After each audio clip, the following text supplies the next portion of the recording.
On the 24th of May this year, a historic milestone was reached.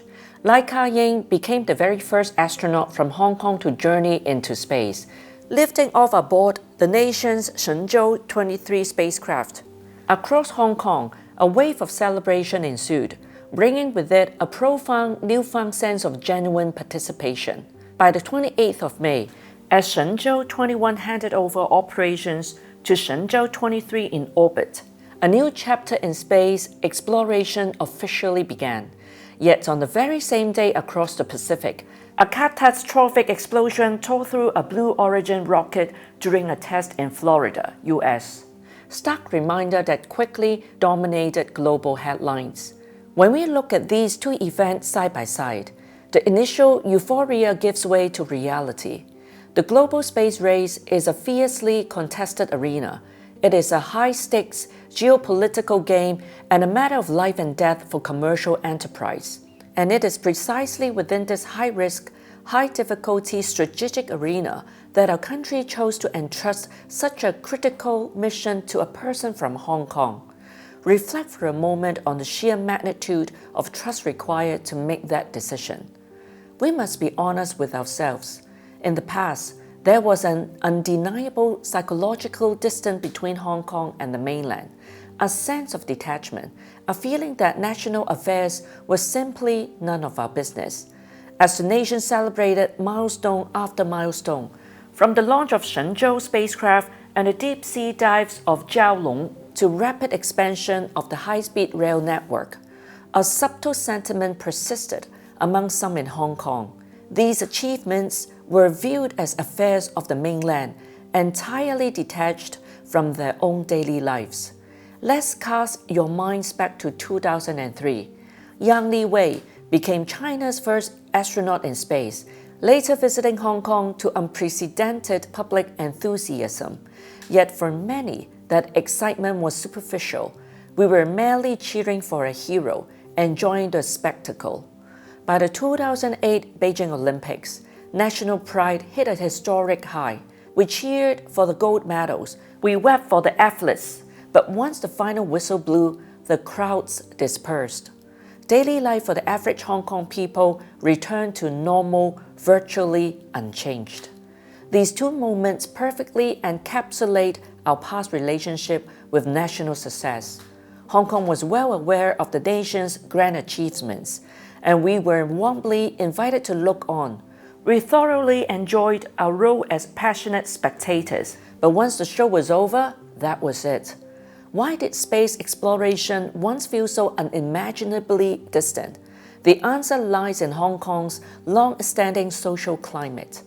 As children, writing essays on our future ambitions, there would always be a few classmates who declared, "I want to be an astronaut." But as we grew older, the cold water of reality quickly washed those dreams away. We dismissed them as childish whims. Parents treated them as a joke. The truth is, our society never provided a runway for such ambitions. For decades, Hong Kong has been dominated by what is colloquially known as the central values, a culture laser-focused on finance, property, and quick financial returns. Under this narrow mindset, the definition of success became incredibly singular. For a young person to have a respectable life, the path was rigid.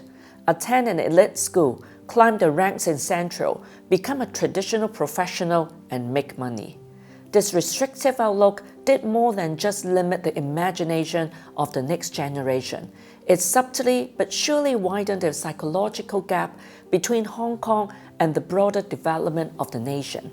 Even today, it is undeniable that cynical voices remain in our society. Some view the breakthrough through a purely mercenary lens, asking, "What has a Hong Kong astronaut in space got to do with me?"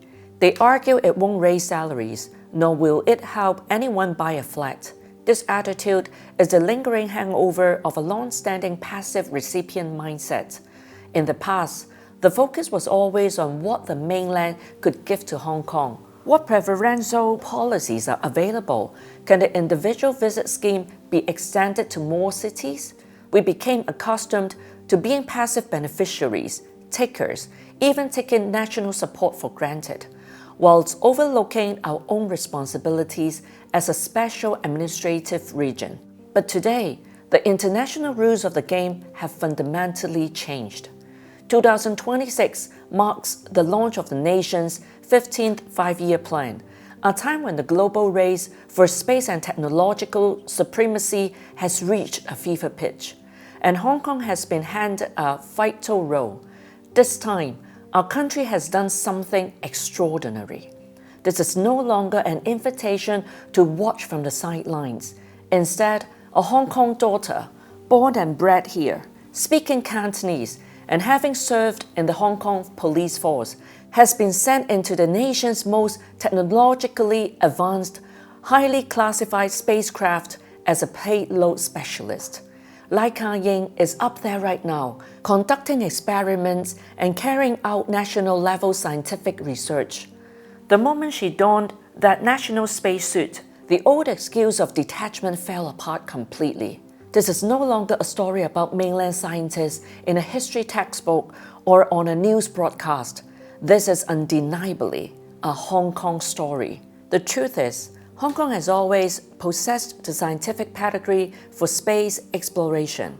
Professor Yong Kai-leung of the Hong Kong Polytechnic University noted that the nation's trust has consistently granted Hong Kong numerous opportunities to participate in deep space exploration. Indeed, the surface sampling and packing system developed by his research team at PolyU was instrumental in completing China's first-ever lunar sampling mission. Hong Kong's scientific community has been quietly working behind the scenes for years.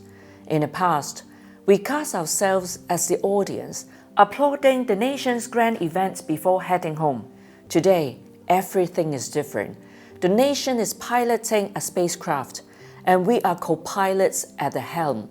Lai Ka-ying's small step is a giant leap for the people of Hong Kong to truly integrate into the national development strategy, shattering the spectator illusion once and for all. Through her actions, she has shown everyone that the nation's most pivotal stage has long been open to Hong Kong. National development is a vast stage, one large enough for the people of Hong Kong to leverage their unique strengths, find their true calling within the national blueprint, and play their part in the great rejuvenation of the Chinese nation. Thank you for watching. I'll see you next time.